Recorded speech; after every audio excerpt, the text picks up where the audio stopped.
Hi there everyone, welcome to my channel. So in this tutorial video guys, I will teach you on how to view your earnings in YouTube using your AdSense account.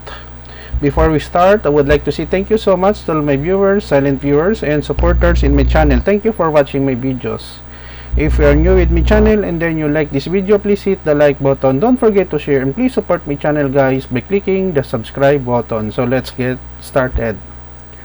As a video creator or content creator in YouTube, in order for us to support our channel, being a creator is not easy, so we have to spend money to eat and expenses to support ourselves.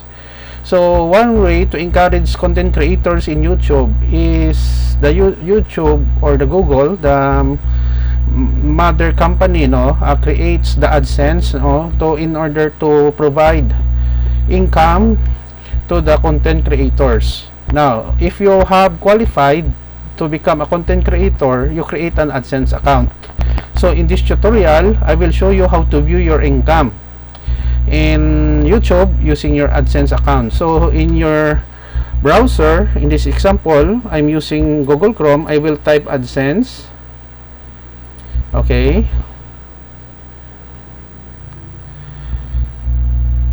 so I have by 2022 guys, Google and YouTube has a separate account. This earning belongs to my two websites, my blogs. The first one is jakerpomperada.blogspot.com and then the other one is jakerpomperada.com. This is the income. Okay, so to view your income in YouTube, in your YouTube channel, just go here, click this menu, and then select AdSense for YouTube. By clicking this, it will display your income.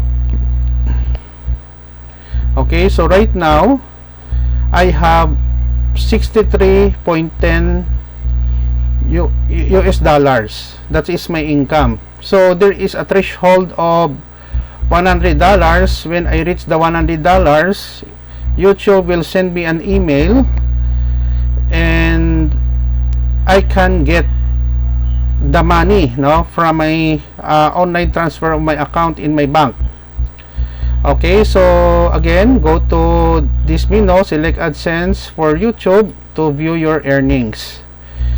That is very easy in AdSense. I hope guys you have learned something new in this simple tip that I can give you, because being a content creator, we need also to earn income to support not only our channel but also ourselves.